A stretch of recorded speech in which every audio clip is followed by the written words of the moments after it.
We turn to them to help us navigate our hardest times, to really listen, and to guide us toward healing.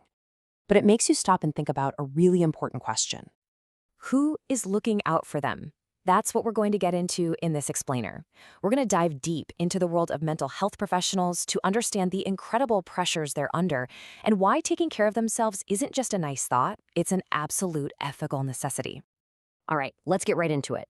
To really get a handle on this problem, you have to understand this basic paradox that's at the very center of the therapy profession. People call it the culture of one-way caring.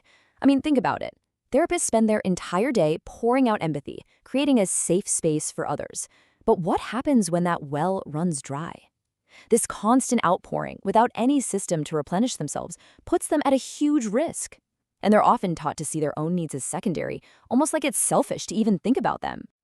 And that's a direct path to a word we've all heard, but for therapists, it's a very specific thing: burnout.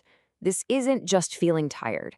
It's a really toxic mix of three things: total emotional exhaustion, a feeling of detachment from their clients, and this awful sense that their work isn't even making a difference anymore. So why are they so vulnerable? Well, there are a few key reasons. First, there's what's called a professional blind spot.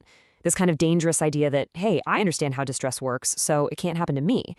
The job is also incredibly isolating because of confidentiality. And there's this really deep fear that admitting you're struggling will make you look weak or unprofessional, all while you're managing one client crisis after another. And the impact of all this it's staggering. Just look at this number: 73%. That's how many psychology grad students in one Australian study reported clinically significant levels of distress. So the problem is starting before they're even licensed. It's baked in from the very beginning. And it's not just feeling stressed out. We are talking about actual burnout. Nearly half, 49%, of trainees are already there. So this isn't an issue that just affects seasoned professionals after decades in the field. It's a problem with the training process itself. And this brings us to a really crucial shift in how we need to think about this. This whole issue isn't just about personal well-being. It's about professional responsibility. And here's why that's so important. When a therapist is burned out, their ability to do their job well can be seriously compromised. Their judgment can get cloudy, their empathy can start to fade, and that puts the very people they're trying to help at risk. It's a huge deal. I think this quote just absolutely nails it. It's a total reframing of the conversation. Self-care isn't a luxury. It's not a spa day you get after a tough week. It is a core professional activity, just as essential as anything else they do.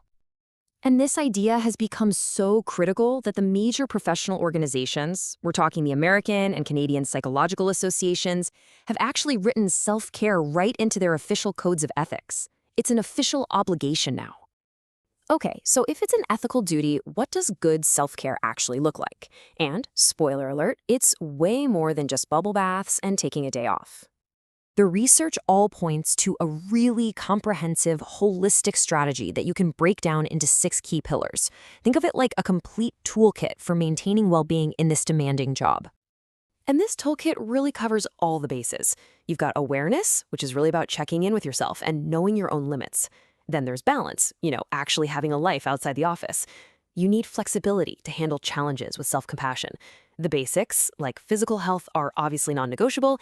And then you have the big ones: social support, connecting with people who get it, and spirituality, which is all about finding that deeper meaning and purpose in your work. But here's the catch. An individual can have the best toolkit in the world, but if the entire professional culture is working against them, it's a huge uphill battle. So we have to zoom out and look at the system.